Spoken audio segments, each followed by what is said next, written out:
Greetings everyone, it is time for a new character look at here on JP, which I think is also very interesting for Globalers because you just got Perugia. That's going to stay in provided that there aren't any other problems in this video. So today we're talking about Dialdo, a Earth Elemental tank type character who is basically a physical tank in the sense that he deals with physical type enemies better than magical enemies, but don't make the mistake that I kind of thought and think that that's the only thing that he isn't going to have some magic protection, because he does.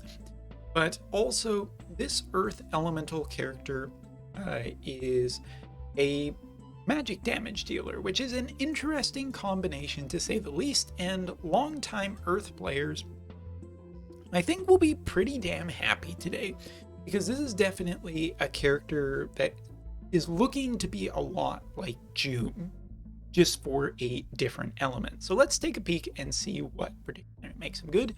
That's about 12,000 HP, about 1200 magic, about 94 speed, 51 defense, and 14 spirit. Now this is in this current Earth Elemental party. The stats will change a little bit more. As you can see, once we switch over to our review party for today, if we take a look again, you can see that there's a bit of a stat drop, but nothing that's too concerning. As for the resistances that we will be testing out today, 53% slash resistance, 10 strike, 15 shooting, 20% magic, and 5% negative for Pierce, which is more than a little concerning, but we'll get into the basically all of that in just a little bit. First, we have to take a look at his kit, and to that, we're going to turn to Wotv Calc specifically for the numbers. So he is a spear user. He uses hat, cloth, and accessories. Main job is his brand new original one. Red Mage and Kotodama Wielder or Messenger are his sub jobs. He is a 100 cost, he is limited, and he is a 3 move, 1 jump. As for his Trust Mastery, Trust Mastery is a kind of an interesting one, a pretty powerful one too. It has 215 HP, you know, it has a little bit of, it has actually 7 speed on it and 8 spirit, which is pretty nicely statted, and 10 critical evade. The ability itself is a 3-turn for only the character that is equipping this. Decrease bravery by 20 for 3 turns. Now, we've seen this before in multiple other characters, at least I think multiple. I know Zoma for sure from the Dragon Quest raid has this ability as well, but is also able to grant this. So while this is definitely a strong TMR, I'm not going to argue that. It has 2 casts, it's only 24 TP. All of this stuff is generally really nice. I'm going to say this. Some other characters can actually cast this on other characters too, like Zoma, for example. So I'm going to say that this TMR is really good because you can give this to a lot of different characters as an accessory and get a pretty big bonus, including like range characters.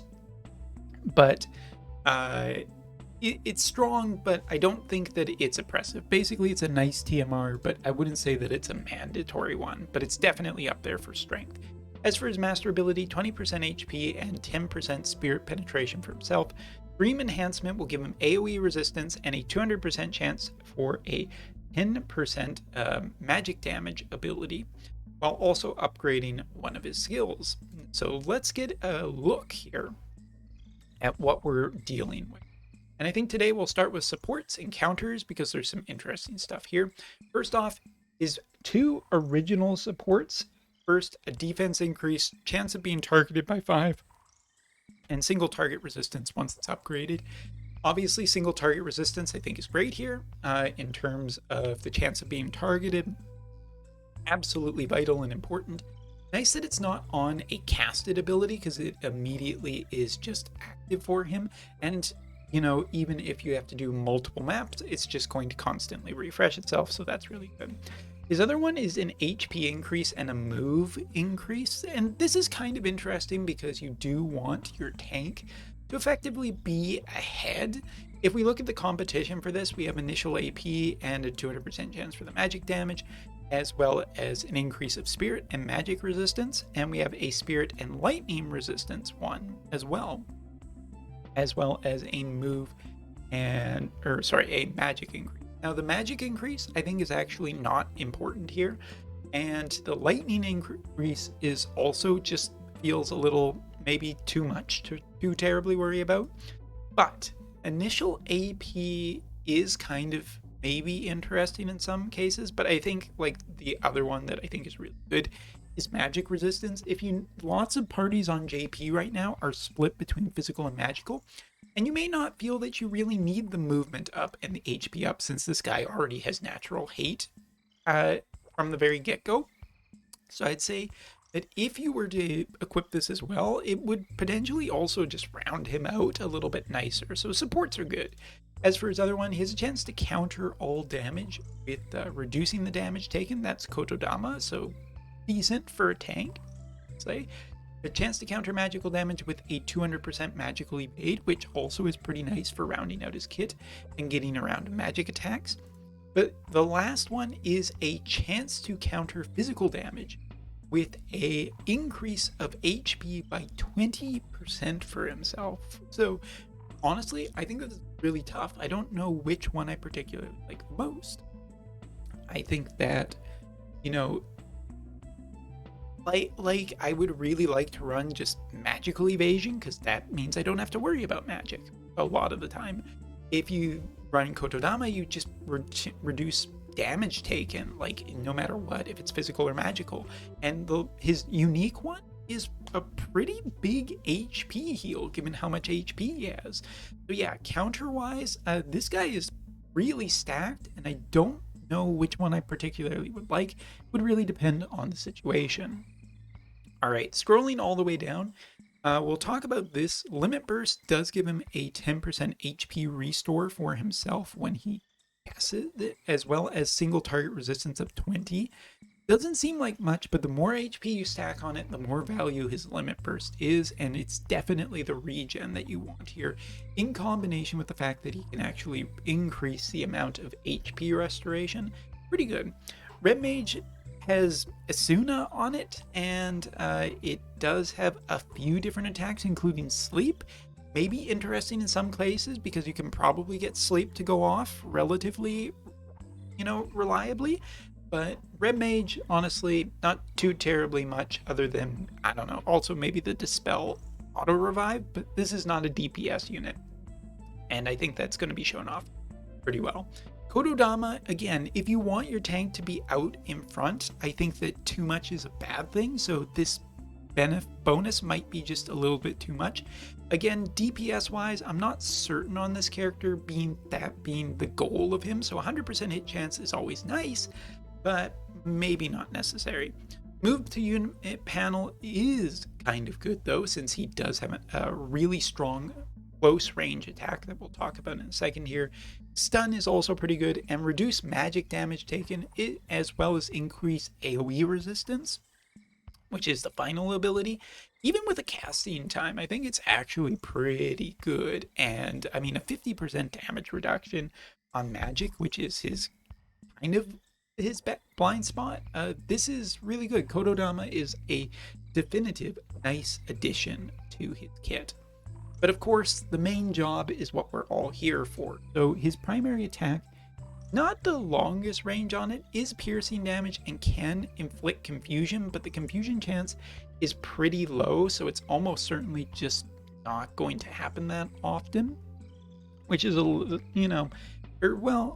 test it a little bit. Next, his next ability increases chance of being targeted, so he does have hate generation, and it is a huge amount of hate generation.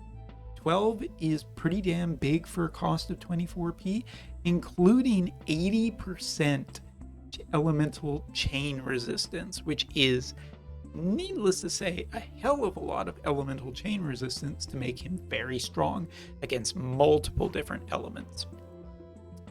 Continuing on, his next ability also increases his defense by 20 for 3 turns, increases debuff resistance by 50 for 3 turns at the start, and gains a new ability for himself.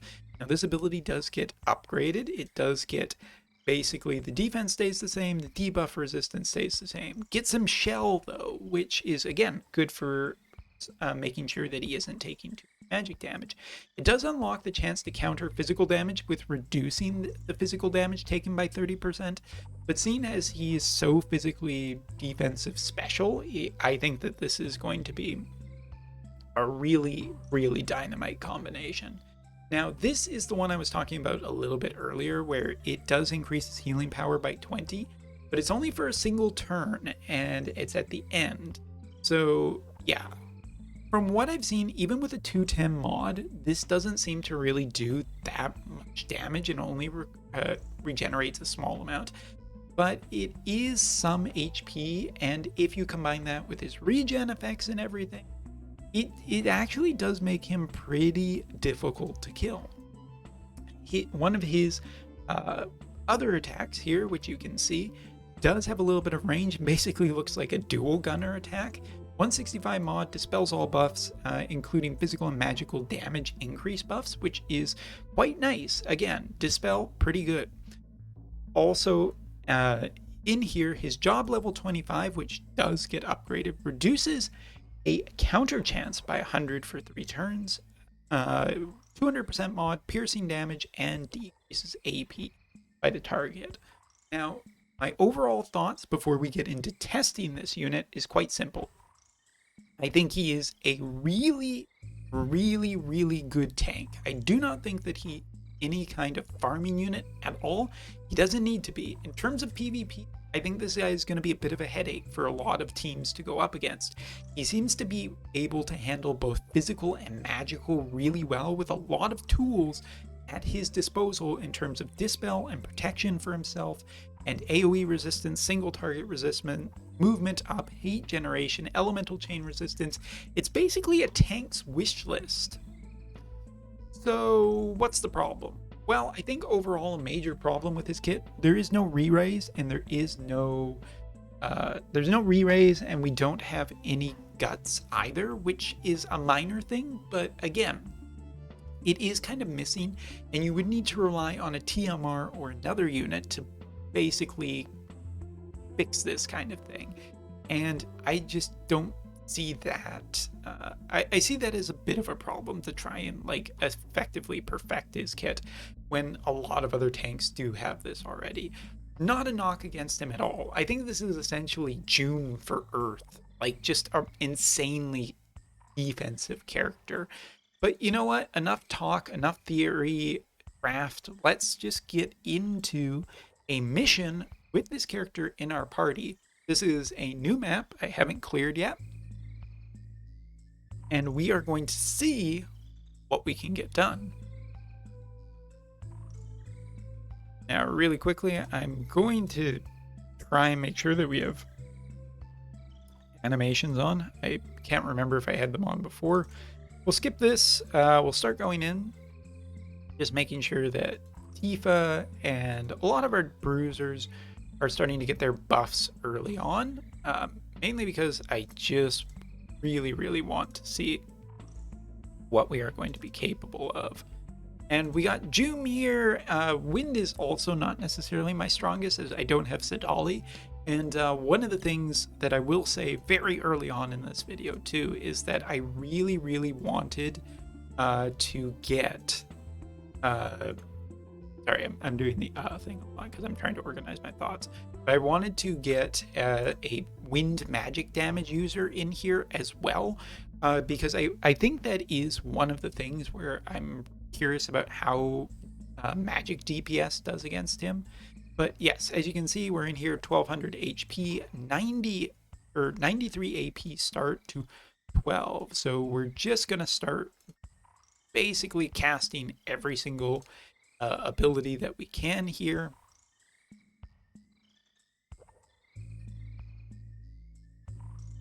Looks like we might have a little bit of help coming in here from the enemies. Thanks a lot, guys. Appreciate it. Your check's in the mail.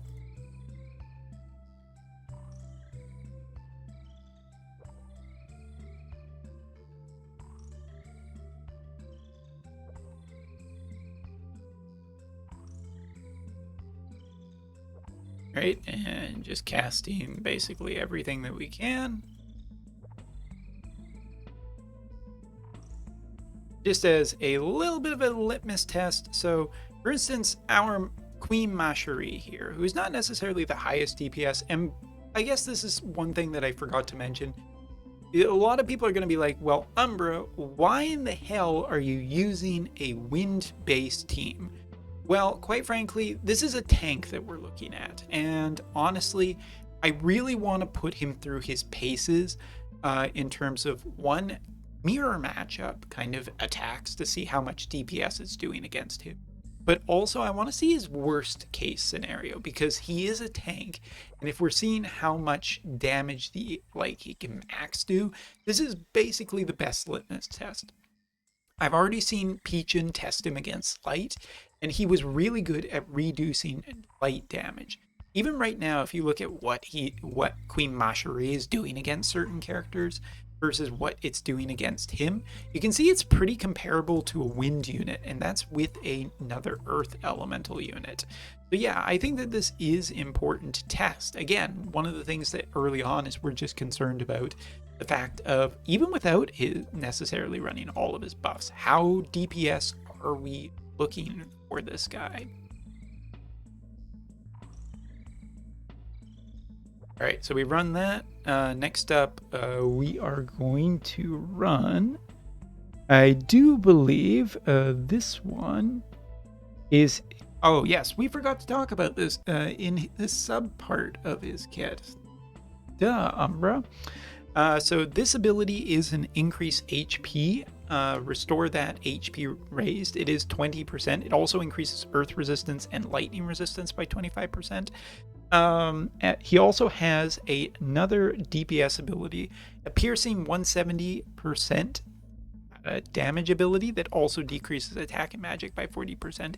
This one might be quite interesting. This one I think is totally worthy to skip for maybe a Kotodama wielder style buffs if you were interested in that thing. So that's not really what we're running. We're not really worried about bravery, at least not yet. So let's run his other ability. And now we can kind of just see. So Tifa, for instance, only a 120 right now, but again, this is a lot of damage. Any other like wind or earth character is going to be taking a fair amount of DPS from this. So you look at Tifa, who is quite a capable damage dealer and has been used in a lot of wind parties. You can see just how much of a reduction we are getting against the type of DPS. But still, that wind elemental characters will still have a pretty good advantage, and that Tifa might be one of the more reliable characters for dealing with this character. We're not just interested in how strong this character is, we're also interested in like what is particularly still good against him as well. Remember, other elements will struggle more than this, so I think that it is generally pretty good. So we're just going to give him a light love tap, just a little bit. Tifa, don't hurt him too much. We want to see if we can kind of trigger that counter ability. Again, this is probably one of the most common units that he would have to face in a bad matchup, and you can still see that he is holding his own pretty nicely against multiple wind units in a row. Even a combined kind of attack with necessarily Tifa and is not doing too terribly much. Even with the wind debuff, we're still looking pretty good. So let us, again, we're going to try and hit him, see if we can't get that counter activated. We did a little bit of a guard there, so that's pretty cool. We're going to get probably some slash attacks here from the enemy.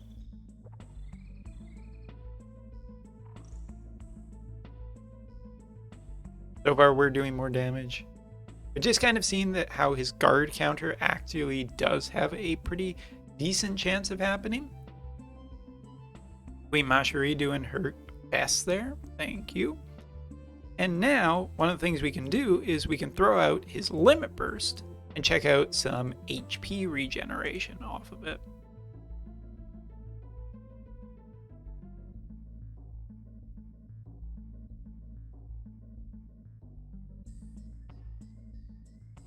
We got some backup units coming in here.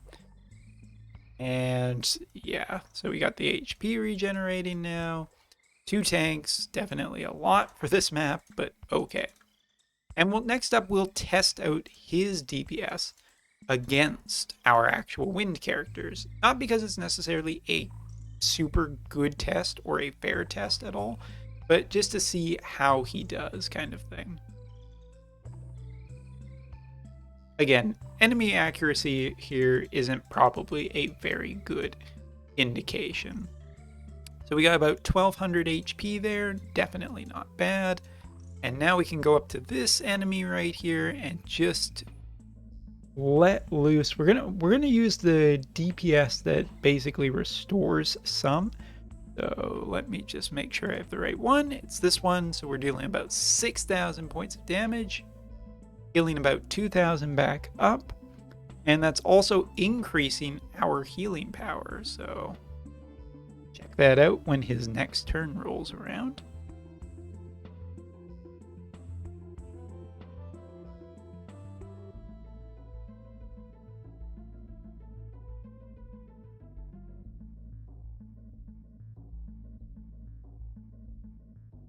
We're going to move Glassy up just a little bit. We're going to pass a bunch of turns. We're probably going to pass a bunch of turns. I might actually just take a swing at some of these guys to get rid of some of them. Go away. Be gone. Gives us some breathing room. All right, and as you can see, a couple of turns, we're already back to basically 10,000 HP with a good amount. We can check out here and the type of damage that he is doing against other characters.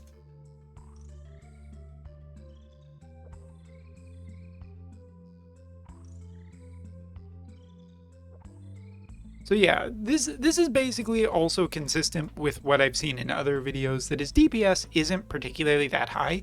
That is a little bit of a strike against this ability, which allows him to heal a good amount of HP, but I think that his survivability tools more than completely make up for this. Alright, so with that being said, I think we'll just let him have a little bit of fun. Very nice, strong attack there. Let a bunch of these turns pass us by. Ah, there we go. So now that we've actually used one of his ability, we've also unlocked that other skill, which gives him that HP recovery skill as well. So just when we go back to him in brief 6 hours here, you can see we're basically back up. So yeah, running a bunch of his skills, reaction block will hurt him a fair bit, but not too terribly much. You can also see just a little bit of his animations there, and we're just going to get a little bit of help to close out this. My final thoughts about Dialdo is that this is an absolutely sensational character, and make no mistake, for the sake of this video, I definitely put him through his paces, putting him against his worst element. But given how strong he was against it, I think that speaks worlds about how good he will be against other elements. I think that he has a real chance of putting Earth in a super good position against really tough matchups, against Dark, against, you know, physical and magical teams in different paces. I think that he has a ton of synergy with characters such as Kilf, Eileen, Oberyn, Queen Macherie, like you name it. A ton of different Earth characters are really happy to have this guy on the team. And I think that's great. I think it's fantastic. I think Earth kind of has gotten its first real true tank that is of an absolutely great quality. It is a little unfortunate that it is a limited time tank that basically is going to restrict what a lot of people not being able to do it. And it's definitely clear that Wind still has a pretty good matchup here, and it isn't going to be flipping its worst matchup kind of thing.